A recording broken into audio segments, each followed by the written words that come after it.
Hi అండి. ఈరోజు వీడియోలో తాటి రొట్టె ఎలా వేసుకోవాలి వీడియోలో అయితే చెప్తానండి. మనకి తాటిపండు అయితే ఏముంది వేయకుండా అయితే పండుతుంది కాబట్టి ఆరోగ్యానికి మంచిది ఇది తినడం వల్ల. కాకపోతే కొంతమంది అయితే దీన్ని తినకూడదు, అంటే బారింతరాళ్ళు కొన్ని రకాల నీరసంగా ఉన్న వాళ్ళు అయితే ఇది తినకూడదండి.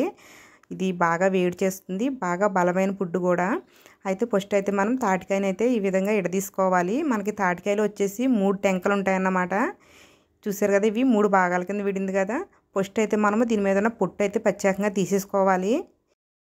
ఒక్కొక్క తాటికాయలు అయితే 2 టెంకలు ఉండి ఒకటి కొత్తు అంటారన్నమాట. అది టెంక కట్టకుండా ఉంటుంది, అలా కూడా ఉండొచ్చు. చూసారు కదా, నాకు ఇది పెద్ద కాయలు కాబట్టి 6 టెంకలు అయితే వచ్చాయి. వీటిని మనం ఒకదాన్ని ఒకటిని ఇలాగా కొట్టుకోవాలి. దీనివల్ల ఏమవుతుందంటే గుంజు బాగా వస్తుందన్నమాట. మనకి తీసుకునేటప్పుడు కొంచెం గట్టిగా ఉంది, చూసారు కదా. అదే మనం ఇలా కొట్టగానే ఏమవుతుందంటే మెత్తగా అవుతుంది. మెత్తగా అవి చూసారు, నేను ఆల్రెడీ కొట్టాను, కిందవి మెత్తగా అవ్వేయి. ఇలాగా ఒకదాని ఒకటి కొట్టుకున్నాను నేను. బాగా ఇలా కొట్టడం వల్ల మనకి గుంజు అయితే బాగా వస్తుందండి. ఫస్ట్ అయితే ఈ విధంగా కొట్టుకుని అయితే పక్కన పెట్టుకోవాలి. తర్వాత ఇలాగ మనం క్యారెట్ కూడా తురుముకుంటాం కదా, దీంతో ఇలా తీసేసుకుంటే సరిపోతుంది. పీసు గట్రా ఏమీ రాదు, చక్కగా పేస్ట్ అయితే వస్తుంది. ఒకసారి చూడండి, మెత్తగా చాలా నీట్గా అయితే వస్తుందండి. మొత్తం అంతా కూడా స్లోగా తీసేసుకోవచ్చు. చూసారా, బ్యాక్ సైడ్ ఎలా వస్తుందో నీట్గా వస్తుంది అన్నమాట. మొత్తం అంతా 6 టెంకల్ని కూడా ఇదే విధంగా పేస్ట్ అయితే తీసేసుకోవాలి. ఇలా పేస్ట్ తీసుకున్న తర్వాత ఇప్పుడైతే మనము రొట్టె కోసము పిండి రెడీ చేసుకోవచ్చు. ఫస్ట్ అయితే ఒక గిన్నె తీసుకున్నాను. ఇందులో వచ్చేసి బియ్యంలోకి వేస్తున్నానండి. ఇది వరినూక అన్నమాట. 2 గ్లాసులు వేసాను. ఒకసారి చూడండి, 2 గ్లాసుల వరినూక వేసుకున్నాను. ఈ నూకనైతే కొద్దిగా నీళ్ళతో నానబెట్టుకోవాలండి. అలాగని ఎక్కువ నీళ్ళు అయితే వేయొద్దు, పొడి పొడిలాడితే నానబెట్టాలి. చూసారా, నేను ఎలా కలుపుతున్నానో మీరు కూడా అలాగే కొద్దిగా వాటర్ వేసుకుని కలుపుకోండి. ఒకసారిగానే వాటర్ ఎక్కువ వేయొద్దు, కొద్దిగా వేసి ఇలా కలిపి చూడండి. పొడి పొడిలాడితే కలుపుకోవాలి. దీనివల్ల మనకి నూక నానుతుంది, రొట్టె ఇంకా బాగుంటుందన్నమాట. ఇలా నొక్కు పెట్టండి నూక నానుతాని, దానివల్ల ఇంకా బాగా నానుతుంది. కరెక్ట్గా ఒక గంట అయింది నూక నానబెట్టి. నేను మళ్ళీ కలుపుకుంటున్నాను. ఉండలైనా కట్టేసిందని, ఉండలో కూడా కట్టలేదు. చూసారా, ఇలా ఉంది కదా. ఈ పిండిలోకి అయితే మనము బెల్లం వేసుకోవాలి. తాటికాయ బాగా తీయగా ఉంటే బెల్లం తక్కువ వేసుకోవచ్చు.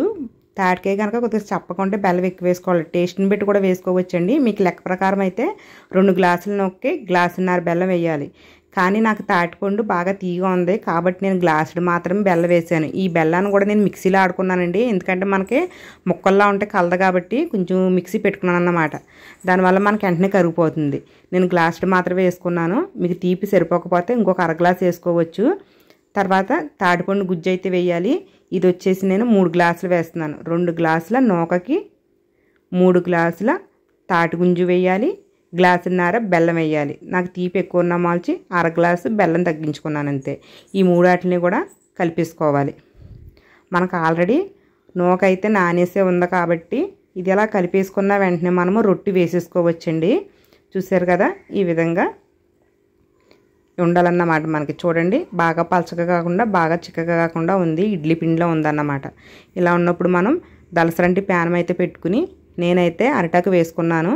మీరు మీ ఇష్టము, అరిటాకు వేసుకోకపోయినా పర్వాలేదు. ఇలాగైతే వేసుకుని ఆయిల్ వేసుకోవచ్చు అన్నమాట. ఆయిల్ వేసుకున్నాక రొట్టె అయితే వేసుకోవాలండి. బాగా పెద్దది వేసేయద్దు, కొంచెం మాదిరిగా వేయండి. అలాగని బాగా పలచగా కాకుండా బాగా చిక్కగా కాకుండా వేయండి. మీకు ఊతప్పం తెలుసు కదా, మనకి ఊతప్పం ఎంత దలసరగా ఉంటుందో అంత వేసుకుంటే సరిపోతుంది. దాని మీద ఇంకొక కొంచెం పొర పెంచుకున్నా పర్వాలేదు. అలాగైతే వేసేసుకోండి. ఇలా వేసేసుకున్న తర్వాత దీని మీద స్టీల్ ప్లేట్ అయితే నేను మూత పెట్టేస్తున్నాను. మనకి గ్యాస్ మంట అయితే చాలా చిన్నది పెట్టాలి. ఎంత చిన్నదిగా వీలుగా ఉంటే అంత చిన్నదిగా పెట్టుకోవాలి. ఇలా పెట్టుకున్నాక నాకైతే 15 నిమిషాలు పడింది. 15 నిమిషాల తర్వాత చుట్టూ కూడా బ్రౌన్ కలర్ వచ్చింది. చూసారు కదా, దీన్ని అయితే మనకు అట్లా తిరగేయడం కుదరదు కాబట్టి ఇంకొక ప్యాన్లో అయితే ఇలా తిరగమాత పెట్టేశాను.